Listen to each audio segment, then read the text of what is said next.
Hi friends, இன்றைக்கி நம்ம என்ன செய்ய போகிறோம்னா மட்டன் பிரியாணி. வாங்க எப்படி செய்யலான்னு பார்க்கலாம். 2 கப் பாஸ்மதி அரிசியை 2-3 வாட்டி நல்லா கழுவிட்டு தண்ணி ஊற்றி ஊற வச்சுக்கலாம்.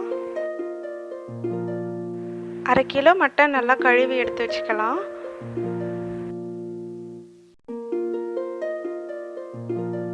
ஒரு குக்கரில் நம்ம கழுவி வச்ச மட்டனை சேர்த்துக்கலாம். 1/4 ஸ்பூன் மஞ்சள் தூள் போட்டுக்கலாம். 1/2 ஸ்பூன் இஞ்சி பூண்டு பேஸ்ட்டு போட்டுக்கலாம்.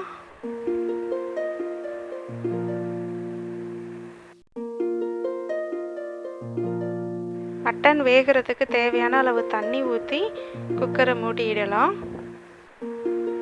மூடி போட்டுட்டு ஒரு 5-6 விசில் வச்சுக்கலாம். அப்போ தான் மட்டன் நல்லா வேகும்.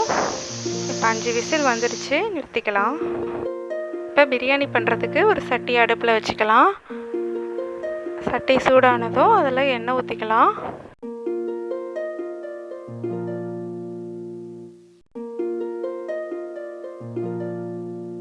ஒரு ஸ்பூன் அளவு நெய் சேர்த்துக்கலாம். எண்ணெய் சூடானதும் அதில் ஒரு துண்டு பட்டை, 2 ஏலக்காய், 4 கிராம்பு, 1/2 ஸ்பூன் பெருஞ்சீரகம், 2 பிரியாணி இலை போட்டு தாளிச்சிக்கலாம்.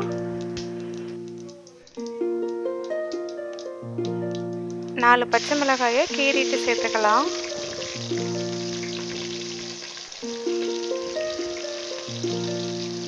மூணு பெரிய வெங்காயத்தை கட் பண்ணி சேர்த்துக்கலாம்.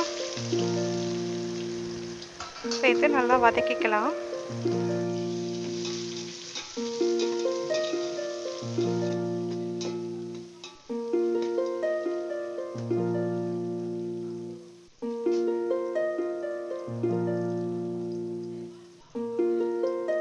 வெங்காயம் வதங்கினதும் 3 ஸ்பூன் இஞ்சி பூண்டு பேஸ்ட் போட்டுக்கலாம்.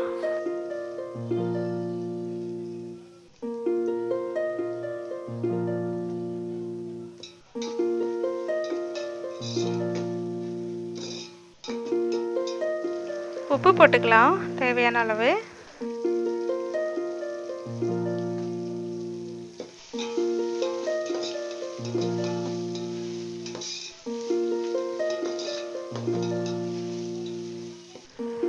இஞ்சி பூண்டு பேஸ்ட்டோட பச்சை வாசனை போனதும் 2 தக்காளியை கட் பண்ணி சேர்த்துக்கலாம்.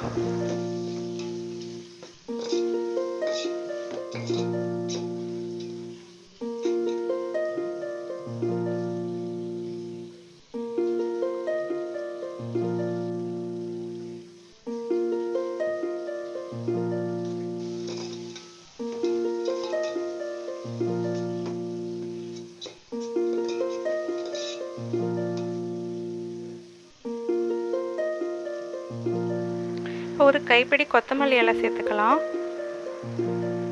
ஒரு கைப்பிடி புதினா இலையும் சேர்த்துக்கலாம்.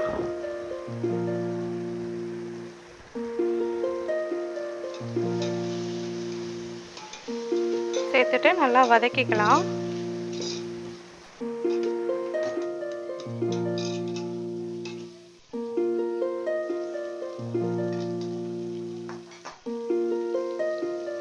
ஒரு 1/4 ஸ்பூன் மஞ்சள் தூள் சேர்த்துக்கலாம்.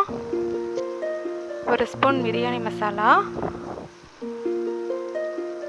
1/2 ஸ்பூன் மிளகாய் தூள் சேர்த்துக்கலாம். எல்லாத்தையும் நல்லா வதக்கிக்கலாம். மசாலாவோட பச்சை வாசனை போகிற வரைக்கும் வதக்கிக்கலாம்.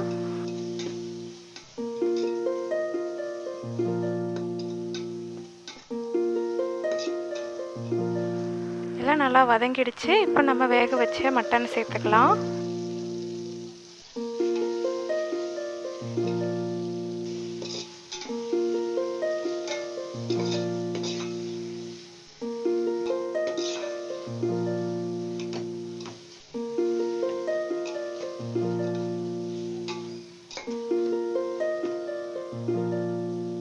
ஊற வச்ச பாஸ்மதி அரிசியை தண்ணியை வடிச்சிட்டு சேர்த்துக்கலாம்.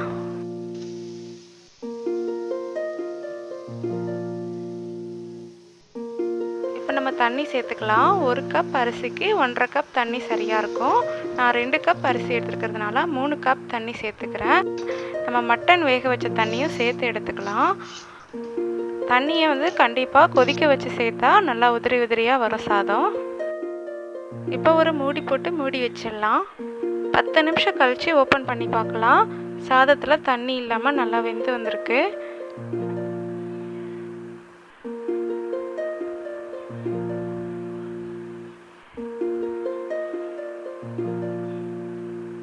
இப்போ நம்ம கொஞ்சமாக மல்லித்தலை புதினா சேர்த்துக்கலாம் மேலே.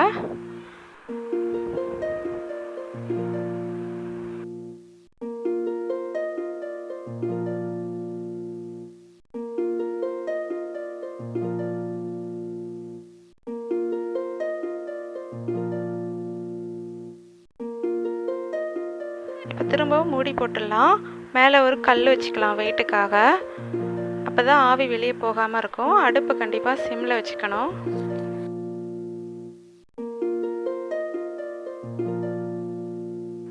அவ்வளோதான், நம்ம மட்டன் பிரியாணி சூப்பராக ரெடி ஆயிடுச்சு.